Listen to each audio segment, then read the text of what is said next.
نبی کریم صلی اللہ علیہ وسلم سے ایک روایت منقول ہے جو کہ کسی درجے میں ضعیف ہے، لیکن بہرحال اس روایت کو ہمارے یہاں علماء نے ذکر بھی کیا ہے اور قبول بھی کیا ہے، جس میں اللہ کے نبی صلی اللہ علیہ وسلم نے رجب اور شعبان کے مہینے میں برکت کی دعا فرمائی ہے، اور ساتھ ہی بھی دعا فرمائی ہے کہ اللہ تو ہمیں رمضان تک پہنچا دے، ان رجب اور شعبان میں ہم پہ برکتیں نازل فرما اور رمضان کے مہینے تک پہنچا دے۔ رمضان کے مہینے تک پہنچانے سے مراد یہاں پر بہت ساری چیزیں ہو سکتی ہیں، لیکن جو ایک معنی ہے کہ اگر اللہ تعالیٰ نے نصیب میں زندگی رکھی ہے تو اللہ تعالیٰ ہمیں اس وقت تک کی زندگی عطا فرما کہ ہمیں رمضان المبارک مل جائے،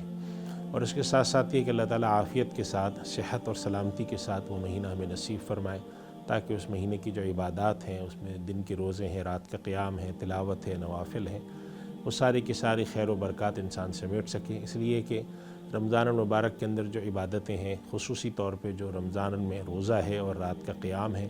یہ جسمانی عبادت ہیں جس میں بدن کی مشقت اور محنت لگتی ہے، تو اس وجہ سے اللہ کے نبی صلی اللہ علیہ وسلم نے یہ دعا بھی فرمائی ہے۔ رجب میں اور شعبان میں برکتوں کا مفہوم کیا ہے کہ اللہ تعالیٰ اس مہینے میں ہم پر برکتیں نازل فرمائے، ہمارے رزق میں برکتیں نازل ہوں، ہمارے عمل میں برکت نازل ہو، ہمارے وقت میں برکت نازل ہو، خیر کی طرف ہم بڑھیں، خیر حاصل کرنے کی کوشش کریں،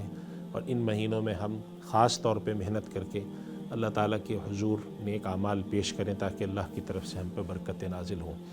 ایک بات جو اس سلسلے میں اہم ہے وہ عرض کرنا مقصود ہے کہ ان مہینوں میں بعض راتیں ایسی آتی ہیں کہ جن کی وجہ سے لوگ اہتمام کر کے عبادتوں کی طرف متوجہ ہوتے ہیں،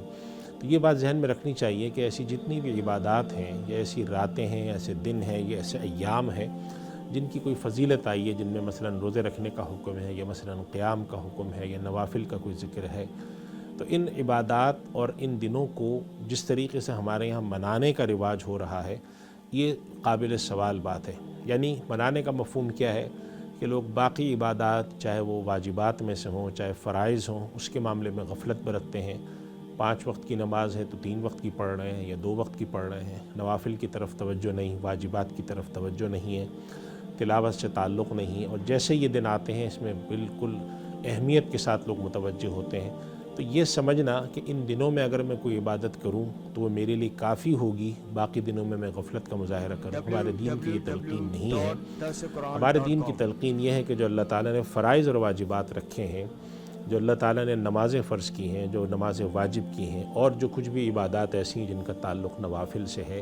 جن کا تعلق اللہ کی عبادت سے ہے، وہ عام دنوں میں بھی، چاہے وہ دن ایسے ہوں کہ جن دنوں کے بارے میں کوئی فضیلت نہ آئی ہو، ان دنوں میں بھی وہ چیز جاری رہنی چاہیے۔ چنانچہ نبی کریم صلی اللہ علیہ وسلم کی ایک حدیث ہے کہ اللہ کی نظر میں پسندیدہ ترین اعمال وہ ہیں جو دائمی طور پہ انجام دیے جاتے ہوں، خواہ وہ کم ہوں۔ یعنی مراد یہ ہے کہ اگر ایک آدمی 2 نفل پڑھتا ہے، روزانہ پڑھتا ہے، یہ بہتر ہے اس سے کہ ایک آدمی روزانہ نفل نہ پڑھے اور کسی خاص مہینے میں، کسی خاص دن میں، کسی خاص رات میں 50 نفلیں پڑھ لے، کیونکہ اللہ تعالیٰ کو دائمی تعلق، دائمی اعمال پسند ہیں۔ اس وجہ سے ہمارے یہاں مشائخ کی اور بزرگوں کی یہ تلقین رہی ہے کہ جو نوافل ہیں یا ایسی عبادات ہیں یا تلاوت ہے یا اذکار ہیں، ان کو عام دنوں میں بھی جاری رکھنا چاہیے۔ یہ راتیں آتی ہیں، یہ دن آتے ہیں، ان میں اضافہ کر دیں، لیکن یہ نہ کریں کہ ان راتوں اور ان دنوں میں تعلق اللہ سے قائم کریں اور باقی میں چھوڑ دیں۔ یہ دن اور یہ رات اس لیے نہیں آتے کہ صرف ان میں تعلق قائم کیا جائے اور باقی میں غفلت برتی جائے، بلکہ یہ دن اور یہ راتیں اس لیے آتے ہیں کہ ان کے اندر اللہ سے تعلق میں اضافہ کیا جائے، معمول کا جو تعلق ہے اس کو بڑھا دیا جائے، نوافل پڑھے جائیں، روزے رکھے جائیں، عبادات کی جائیں۔ تو دین کو صحیح مفہوم میں ادا کرنا، اور دین کے اندر ایک جو اہم ترین تصور اللہ نے دیا ہے کہ وَاذْكُرُوهُ كَمَا هَدَاكُمْ، حج کے اندر اللہ تعالیٰ نے جو حج کے بارے میں آیات اتاری ہیں، تو حج کے اندر ایک معمول یہ تھا عربوں میں، مشرکین مکہ میں، کہ وہ حج کے اندر بہت ساری چیزیں انہوں نے ملا دی تھی، آمیزش کر دی تھی۔ تو اللہ تعالیٰ نے فرمایا کہ اللہ کو یاد ایسے کرو جیسا کہ اس نے تمہاری رہنمائی کی، تمہیں سکھایا ہے، بتایا ہے۔ اس سے معلوم ہوا کہ دین کو اس طریقے سے کرنا جیسا اللہ چاہتا ہے، یہ اللہ نے جو تعلیم کی ہے، یہ اللہ نے جو سکھایا ہے، اپنے نبی کے ذریعے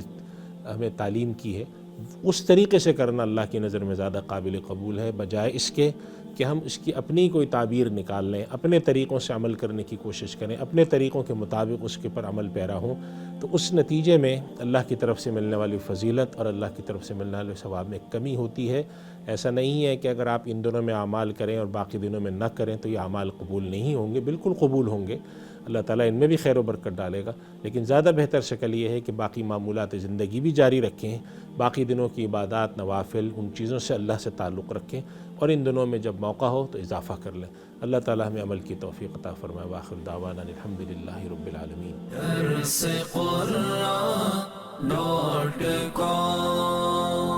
www.darsequran.com